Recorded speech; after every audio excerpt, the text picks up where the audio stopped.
Friends, మన ఛానల్ని ఇప్పటివరకు ఎవరైతే సబ్స్క్రైబ్ చేయలేదో వాళ్ళైతే వెంటనే సబ్స్క్రైబ్ చేసుకోండి. ఇంకా స్టోరీలోకి వెళ్తే, దశావతారాల్లో ఒకటైన వామనుడి అవతారం. ఇదైతే దశావతారాల్లో 5వ అవతారం. అయితే ఈ అవతారంలో స్వామివారు ఏం చేశారో ఈ వీడియోలో మనం తెలుసుకోబోతున్నాం. బలిచక్రవర్తి ప్రహ్లాదుడి మనవడు. అయితే ఇతడు మహాసూరుడు. ముల్లోకాలను గెలిచి దేవేంద్రుడు ఐశ్వర్యాలను అపహరించి చక్రవర్తి అయ్యాడు. అప్పుడు విష్ణువు వామనావతారం ఎత్తి ఒక చిన్న బాలుడు అయ్యి అతనిని 3 అడుగుల భూమి అడుగుతాడు.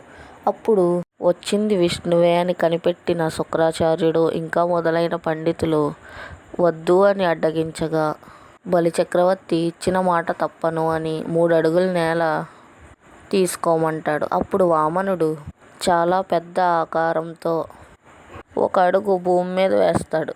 భూమి మొత్తం నిండిపోతుంది. ఇంకో అడుగు ఆకాశం పైన వేస్తాడు. ఇంకో అడుగు ఎక్కడ వేయాలి అని అడుగుతాడు. అప్పుడు బలిచక్రవర్తి తన తలపై వేయమని కోరతాడు. అప్పుడు బలిచక్రవర్తి భార్య అయిన వింధ్యావళి పతిభిక్ష కోరగా అనుగ్రహించి పాతాళలోకం నందు ఉండమని చెబుతాడు. అప్పుడు సకుటుంబముగా పాతాళలోకంలో వాసము చేయుటకు సిద్ధమైనారు బలిచక్రవర్తి ఇంకా అతని కుటుంబం.